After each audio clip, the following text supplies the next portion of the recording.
तो आप लोग क्या पढ़ रहे थे बताइए जरा। फोटोसिंथेसिस चल रहा था। फोटोसिंथेसिस में आपने क्या पढ़ लिया था? आपने हेडिंग डाला था पिछले क्लास में, पार्ट ऑफ फोटोसिंथेसिस। और इसमें आपने सबसे पहले ये पढ़ा कि एक्सचेंज ऑफ गैसेज कैसे होता है, और उसके बाद आपने ये पढ़ा कि सनलाइट का क्या रोल है इसमें, और सनलाइट को कैप्चर कौन करता है ये पढ़ा। फिर इसके बाद में आपने क्लोरोप्लास्ट को डिटेल में पढ़ा।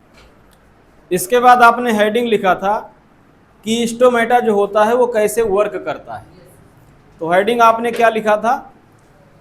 Function of stomata. तो हेडिंग है फंक्शन ऑफ स्टोमेटा।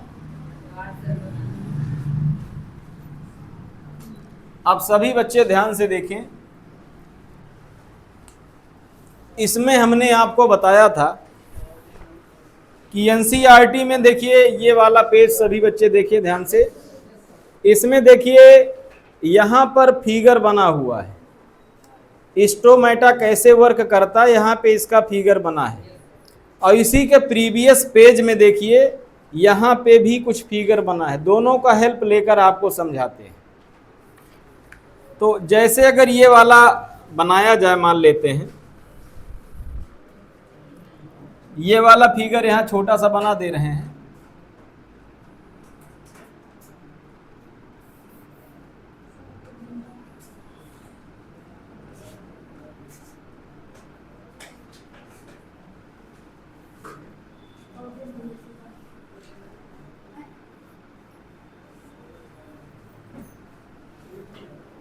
अब फिगर हमारा बहुत बढ़िया नहीं बन पाएगा, काम चलाऊ बनेगा।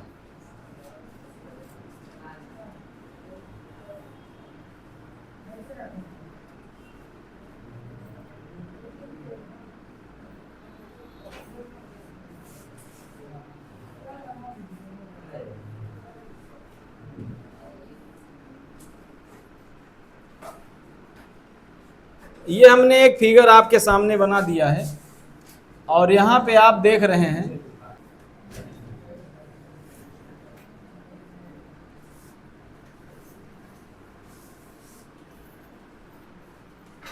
ये आपका देख रहे हैं स्टोमेटा का एक हमने फिगर बनाया है। अब इसमें देखिए कौन क्या है। ये जो आप किडनी के शेप में देख रहे हैं दोनों, एक ये और एक ये, इन दोनों को क्या कहते हैं? गार्ड सेल कहते हैं। इनको कहते हैं गार्ड सेल। और ये जो बीच में आप होल देख रहे हैं, इस होल को क्या कहते हैं? स्टोमेटल पोर कहते हैं।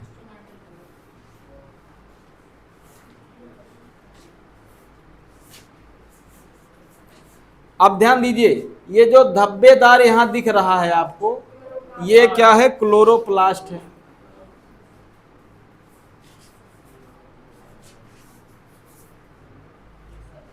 अब सभी बच्चे ध्यान से देखें, तो हमने जो यहाँ पर स्टोमेटा बनाया है, ये कैसा स्टोमेटा है? इसमें जो गार्ड सेल है वो ओपन है। तो इसमें जो स्टोमेटल पोर है, जो स्टोमेटा का छिद्र है, वो क्या है? ओपन है। तो ये कैसा स्ट्रक्चर है? ओपन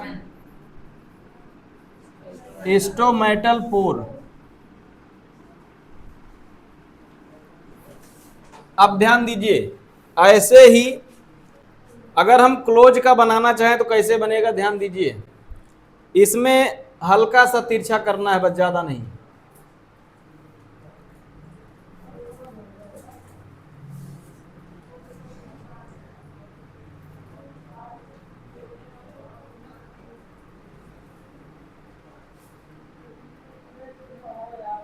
ये है,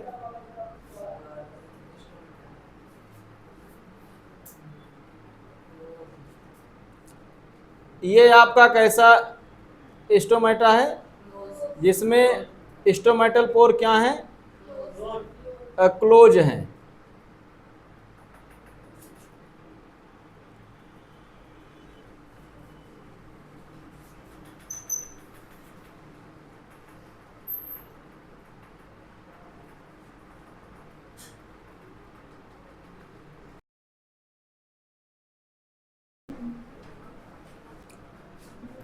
तो यहाँ पर जो आप स्टोमेटा देख रहे हैं, ये कैसा स्टोमेटा है? Closed stomatal pore. इसमें जो स्टोमेटा का छिद्र है ये बंद है। तो देखिए यहां तक दिख रहा है कि नहीं दिख रहा? कट तो नहीं रहा है? दिख रहा है? तो सभी बच्चे ध्यान दें, यहां पर हमने स्टोमेटा का दो कंडीशन बनाया है। यहां पर जो स्टोमेटा का छिद्र है जिसे स्टोमेटल पोर कहते हैं वो ओपन है और यहां पर क्लोज है। जब ओपन होता है तो इसी में से गैसों का एक्सचेंज होता है।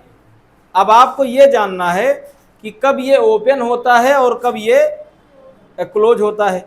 तो स्टोमेटा का फिगर ये आप अच्छे समझ गए हैं।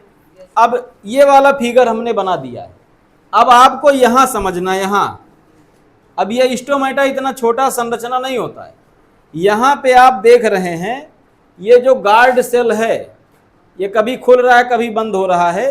तो यहां पे देखिए इसका निकासी दिया हुआ है।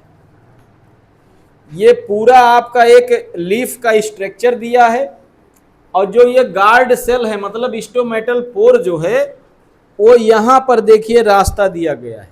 सभी बच्चे अपने बुक में देखें, अपने बुक में देखिए नीचे की तरफ जो है यहाँ जो खुला हुआ रास्ता है, इस खुले हुए रास्ते की जो दोनों दीवारें हैं ये क्या हैं? गार्ड सेल हैं। जब ये बंद होती हैं तो स्टोमेटल पोर बंद हो जाता है और जब ये खुलती हैं तो स्टोमेटल पोर खुल जाता है और गैसों का एक्सचेंज होने लगता है। तो इतनी बात सबके समझ में आई कि नहीं आई? ये दोनों फिगर आपके समझ में आया कि नहीं आया? आया। अब ध्यान देने वाली बात यह है, सबसे बड़ा क्वेश्चन ये है कि कब स्टोमेटल पोर खुलती हैं और कब स्टोमेटल पोर बंद होती है। तो सभी बच्चे ध्यान से देखें। हाँ बताइए। बैठ जाइए, सिट डाउन। देखिए कॉन्सेप्ट ये है बालक, जब H2O इन होता है, जब H2O इन होता है तो स्टोमेटल पोर ये जो गार्ड सेल जो हैं ये फूल जाती हैं। ध्यान दीजिएगा, ये क्या होती हैं? फूल जाती हैं। और जब फूल जाती हैं तो इनके बीच में गैपिंग आ जाती है। बात समझ गए कि नहीं समझ गए? और ये खुल जाती हैं। मतलब ये तब खुलती हैं जब H2O कहाँ जाता है? अंदर की तरफ एंट्री करता है। जब H2O इन होता है भैया तो स्टोमेटल पोर क्या होती हैं? खुल जाती हैं। और जब H2O ट्रांसपिरेशन के जरिए जब बाहर होता है, जब ये बाहर होता है H2O तो ये क्या हो जाती है? श्रिंक हो जाती हैं, सिकुड़ जाती हैं और इनका जो पोर है वो क्या हो जाता है? बंद हो जाता है। तो इतनी बात सबके समझ में आई कि नहीं आई? अब आप मुझे बताइए, जब फोटोसिंथेसिस होता है तो उसमें H2O इन होता है कि नहीं होता है? H2O इन होता है भैया। जब H2O इन होगा तो ये पोर क्या होंगी? ओपन हो जाएंगी और इसमें गैसों का एक्सचेंज होना शुरू हो जाएगा। मतलब फोटोसिंथेसिस के लिए ये अपना जो सुइटेबल कंडीशन है वो जनरेट कर देगी। तो इतनी बात सबके समझ में आ गई है। तो इसी को लिखवा दिया जाए। फिर ये फिगर जो हमने बनवाया ये कल हमने बताया था कि आप घर से बना के लाइएगा। हमने दिखा भी दिया था, पेज नंबर भी बता दिया था। कितने बच्चे बनाए हैं बताइए? एक लोग बनाइए।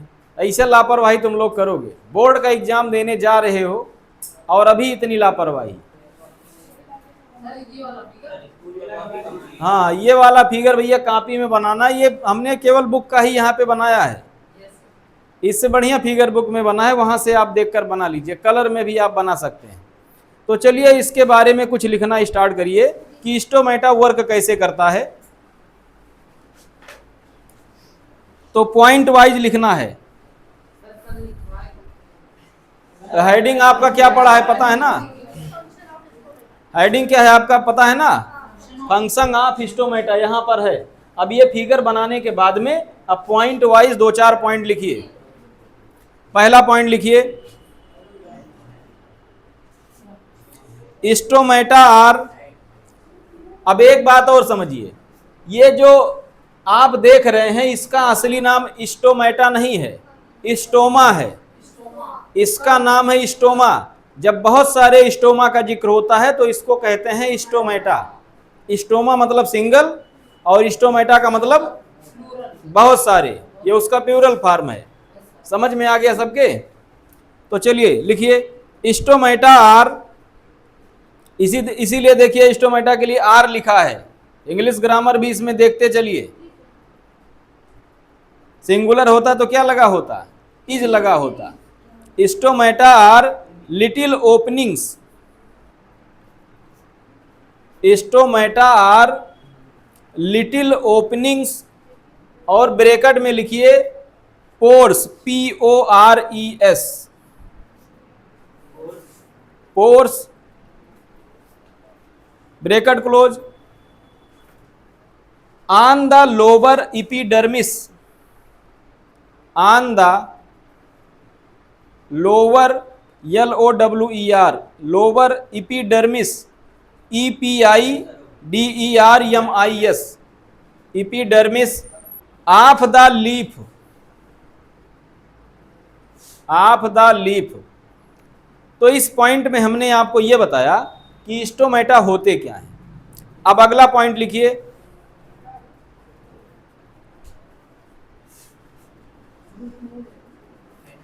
The stomata, the stomata are surrounded by, are surrounded by guard cells, guard sales,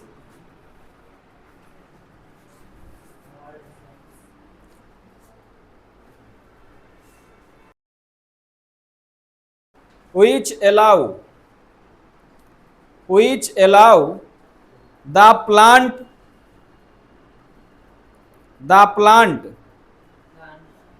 to open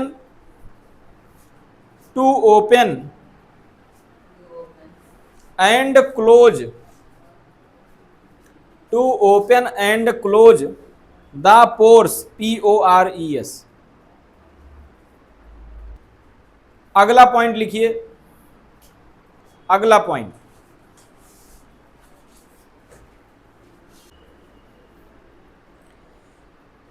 अगला पॉइंट लिखिए, when water flows into guard cells,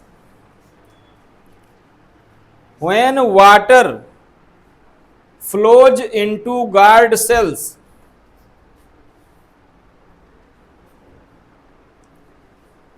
comma लगाइए, they swell, they swell, swell समझ रहे हैं ना, फूल जाएगा, and stomatal pore will open, and stomatal pore will open. तो ये आपने जाना कि स्टोमेटल पोर कब खुलता है, तो जरा बताइए कब खुलता है? जब वाटर गार्ड सेल के अंदर एंट्री करता है तब ये फूल जाता है और खुल जाता है। चलिए बहुत अच्छा है। अगला पॉइंट लिखिए, when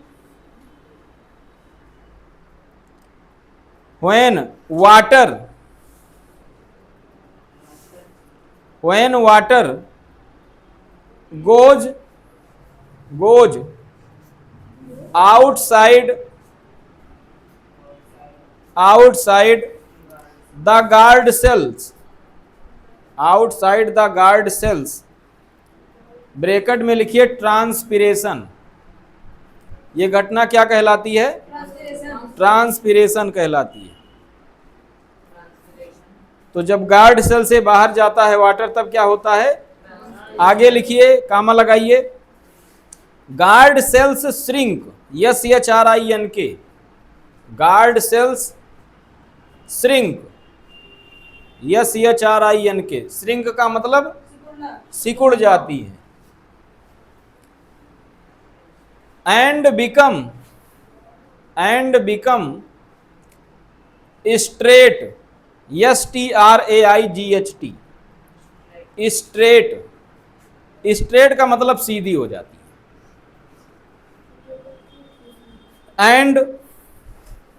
and stomatal pore will close and stomatal pore will close।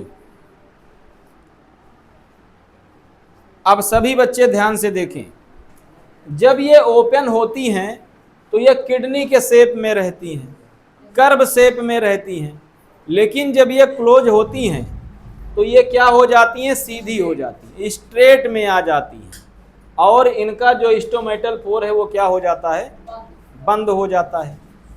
तो इतनी बात सबके समझ में आई नहीं आई? अब आप लोग मुझे ये बताइए, गैसों का एक्सचेंज इस कंडीशन में होता है कि इस कंडीशन में? इस कंडीशन में। तो इस बात को लिखिए और ये कॉन्सेप्ट करिए द एंड। लिखिए, when the stomata are open, when the stomata are open,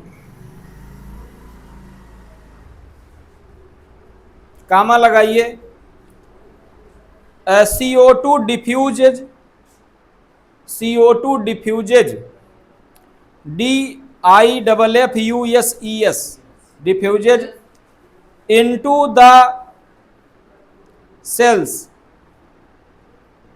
into the cells, मतलब कहाँ जाता है ये, सेल के अंदर जाता है। एंड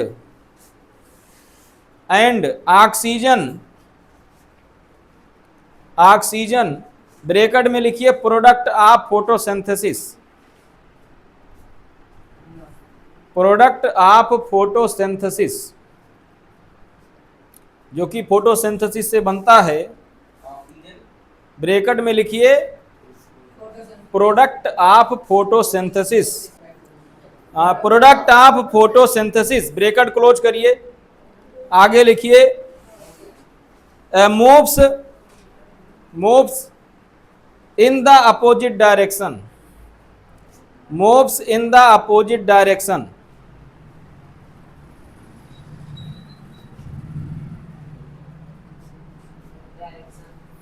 तो आप मुझे ईमानदारी से बताइए कि क्या स्टोमेटा का फिगर, इसका फंक्शन अच्छे से समझ में आया कि नहीं आया? सबके समझ में आ गया है? बालक समझ में आया कि नहीं आया? तो पेशेंस के साथ बैठे रहिए। आज आपका पहला दिन है तो घबराइए ना, दूसरा दिन है, चलिए ठीक, बहुत अच्छा। कब आए थे? और चलिए ठीक, कोई दिक्कत नहीं। तो अब आपको हेडिंग डालना है इम्पॉर्टेंस ऑफ फोटोसिंथेसिस। अब सभी बच्चे हेडिंग डालें importance of photosynthesis.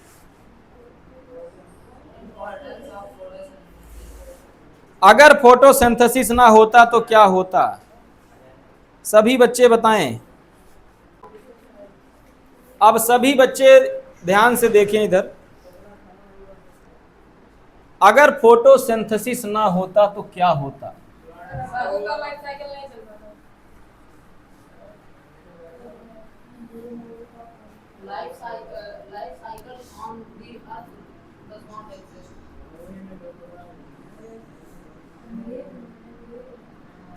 Importance of photosynthesis.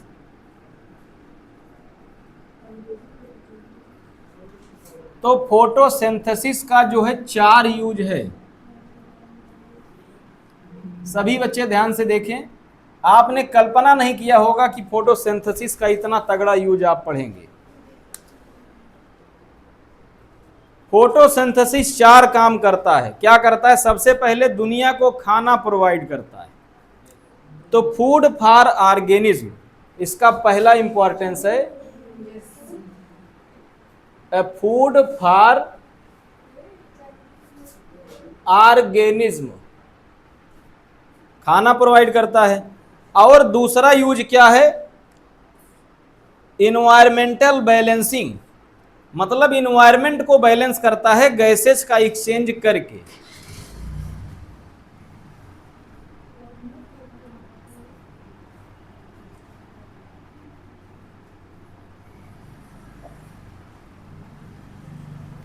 तो दूसरा यूज इसका क्या है?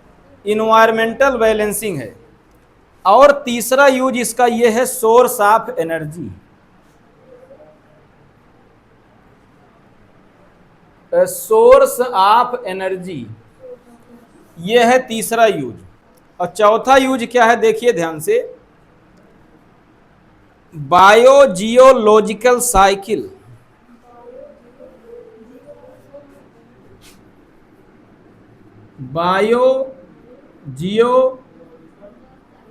बायोजियोलॉजिकल साइकिल, इसको कहते हैं जैव भू रासायनिक चक्र कहते हैं हिंदी में। तो ये चार चीजें भैया फोटोसिंथेसिस की देन है। तो एक एक पर डिटेल में चर्चा करते हैं। तो सबसे पहले हम बात करते हैं फूड फॉर ऑर्गेनिज्म की। तो सभी बच्चे हमें बताएं किसको किसको खाना फोटोसिंथेसिस से मिलता है। आपके पास एक ही आंसर होगा, सर ग्रीन प्लांट को मिलता है। जरा इस पर ध्यान दीजिए, हम बताना क्या चाहते हैं। तो सबसे पहला खाना किसको मिलता है, ग्रीन प्लांट को तो मिलता ही है।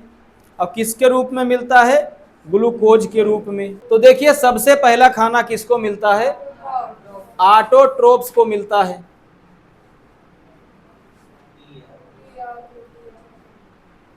सबसे पहला खाना मिलता है ऑटोट्रोप्स को।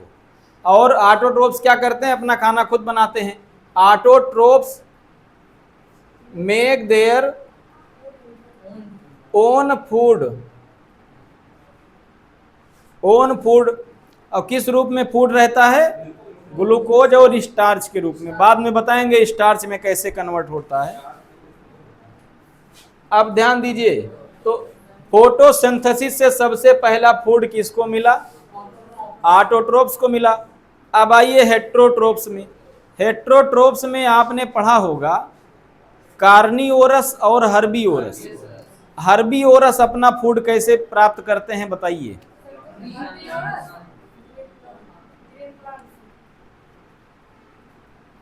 Herbivorous take their food from plant. इतनी बात समझ में आया कि नहीं आया। जो हर्बीवोरस हैं वो अपना फूड कहाँ से प्राप्त करते हैं, प्लांट से। अगर प्लांट यहां पर फूड ना बनाया होता तो इनको कैसे मिलता। तीसरी बात ध्यान से समझिए,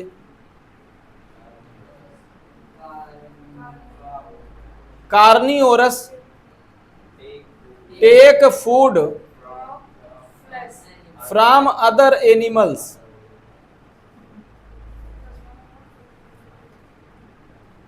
अदर एनिमल्स। तो सभी बच्चे ध्यान से देखें, आपने देखा कि फोटोसिंथेसिस केवल ऑटोट्रोप्स का ही नहीं हेल्प कर रहा है खाने में, बल्कि ऑटोट्रोप्स को भी खाना दे रहा है। और हेट्रोट्रोप्स में हर्बीवोरस को भी दे रहा है और कार्निवोरस को भी दे रहा है। तो सबसे पहला यूज क्या है इसका, कि दुनिया में जितने जीव जंतु हैं सबको क्या प्रदान करता है, फूड प्रदान करता है। अब सभी बच्चे ध्यान से देखें, इन्वायरमेंटल बैलेंसिंग क्या है। जब फोटोसिंथेसिस होता है तो उस समय तीन काम होता है। जो आप लोग CO2 निकालते हैं उसे कौन अडॉप्ट कर लेता है, प्लांट ले लेता है। तो आप लिखेंगे क्या, प्लांट टेक CO2। भाई जो आप लोग CO2 निकालते हैं रेस्पायरेशन के माध्यम से, उसे कौन ले लेता है, प्लांट ले लेते हैं। और दूसरा ये है, पहला तो आपने ये जाना कि प्लांट क्या करते हैं, CO2 लेते हैं और बदले में देते क्या हैं, O2 देते हैं। तो प्लांट गिव O2। फोटोसिंथेसिस के माध्यम से प्लांट CO2 लेते हैं और ऑक्सीजन देते हैं। और साथ ही साथ किसकी बैलेंसिंग करते हैं, H2O की भी करते हैं, जिसको क्या कहते हैं, H2O लेते भी हैं देते भी हैं। ध्यान दीजिए, प्लांट टेक हो जाएगा, plants take H2O and also release them. अब सभी बच्चे ध्यान से देखें, ये जो H2O का आदान प्रदान है ये किस रूप में होता है? गैसों के रूप में होता है। तो यहाँ पर किसकी बात हो रही है? गैसियस एक्सचेंज की बात हो रही है। प्लांट ने फोटोसिंथेसिस के दौरान CO2 लिया, ऑक्सीजन दिया और H2O का भी आदान प्रदान कर रहा है, जैसा कि हमने इसके पहले आपको ढंग से समझा दिया है। तो यहाँ तक किसी को कोई समस्या है? अब आ जाइए सोर्स ऑफ एनर्जी के बारे में। आखिर फोटोसिंथेसिस से कैसे सोर्स ऑफ एनर्जी मेंटेन होता है? तो आप हमें बताइए, धरती पे एनर्जी का सबसे बड़ा सोर्स क्या है? सन है। सबसे बड़ा सोर्स सन है। इसके बाद आपको जितनी भी एनर्जी मिलेगी भैया, सन के अलावा जितनी भी एनर्जी आप कल्पना कर सकते हैं, ज्यादातर कहां से मिलता है? फोटोसिंथेसिस। अब आपको डिटेल में ले चलना है। तो सबसे पहले आप क्या करिए, सबसे पहले आपको यह जानना है, यहां पे सन की एनर्जी की बात नहीं होगी क्योंकि हम यहां फोटोसिंथेसिस पढ़ रहे हैं, और जबकि इसकी भी स्टार्टिंग वहीं से होती है, प्राइमरी एनर्जी का सोर्स वही है। तो यहां आप लिखेंगे क्या? Plants store energy in the form of starch. मतलब प्लांट जो है ये ग्लूकोज जब इकट्ठा होता है तो ये स्टार्च बनता है। तो प्लांट एनर्जी के रूप में क्या रखते हैं? स्टार्च। ये क्या है? फूड एनर्जी है, एक प्रकार से केमिकल एनर्जी है। एग्जाम में आपसे पूछा जा सकता है फोटोसिंथेसिस में कौन सी एनर्जी किस एनर्जी में चेंज होती है? तो इसमें सोलर एनर्जी चेंज होती है केमिकल एनर्जी में। सभी बच्चे ध्यान से समझें, किसमें चेंज होती है? Chemical energy. और in the form of food, कुछ किताबें इसे फूड एनर्जी भी लिखती हैं। इतनी बात समझ में आ गया? चलिए बहुत अच्छा है। अगला पॉइंट आपको क्या लिखना है? ये जो एनर्जी इसने फूड के रूप में बनाया, यही स्टार्च हम लोग भी लेते हैं कि नहीं लेते हैं? आपने पढ़ा है कि एनिमल का सबसे बड़ा एनर्जी का सोर्स है कार्बोहाइड्रेट, पढ़ा है ना? तो भैया वो कहाँ से मिलता है? यहीं से मिलता है, स्टार्च से मिलता है। तो आप क्या करेंगे? एनिमल टेक्स एनर्जी, या यहां एनर्जी ना लिख के आप डायरेक्ट लिखिए food energy. Animal takes food energy from plant. अब ब्रैकेट में क्या लिख दीजिए? स्टार्च। आप सभी बच्चे ध्यान से देखें, सबसे पहले प्लांट ने एनर्जी किस रूप में स्टोर किया? स्टार्च के रूप में। किस प्रोसेस के द्वारा? फोटोसिंथेसिस से। इसके बाद एनिमल ने जो एनर्जी लिया, फूड एनर्जी, वो कहां से लिया? जो इन्होंने स्टोर किया था वहीं से लिया। अब इसके बाद अगला पॉइंट देखिए, जब यही एनिमल और यही प्लांट मर जाएंगे और पृथ्वी के अंदर दब जाएंगे, तो ये किसका रूप ले लेंगे? फॉसिल फ्यूल का रूप ले लेंगे। जैसे पेट्रोल, डीजल, कोयला, ये सब हो गया। तो यहाँ से भी हमें एनर्जी मिलती है। ये भी एनर्जी के एक सोर्स है कि नहीं? अब अगर फोटोसिंथेसिस ना हुआ होता, प्लांट और एनिमल जीवित ना होते, तब वो मरते नहीं, और मरते नहीं तो दबते नहीं, और दबते नहीं तो फॉसिल फ्यूल बनता नहीं। तो इसमें आप लिखेंगे क्या? इसमें आपको ये लिखना है fossil fuel, FOSSIL, fossil fuel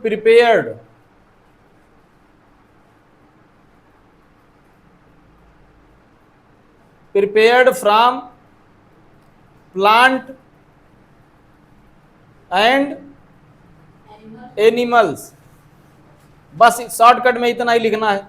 बाकी ज्योग्राफी में आप पढ़ेंगे, केमिस्ट्री में भी पढ़ेंगे फॉसिल फ्यूल कैसे बनता है, जब कार्बन एंड इट्स कंपाउंड पढ़ाएंगे तो सभी बच्चे ध्यान से देखें।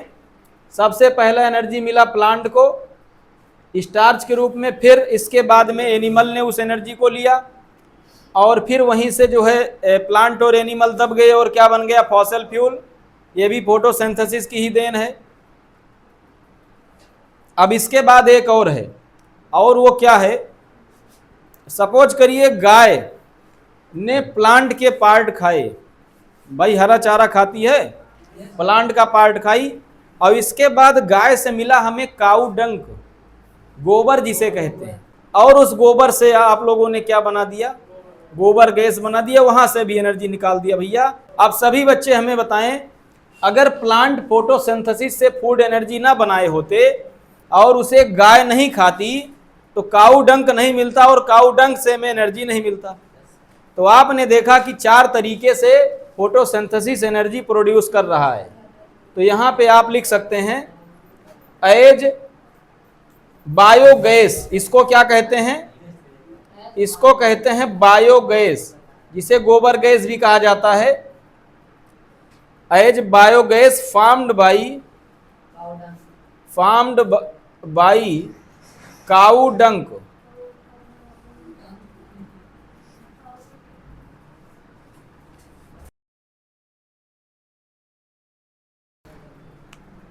तो इतनी बात सबके समझ में आ गई है।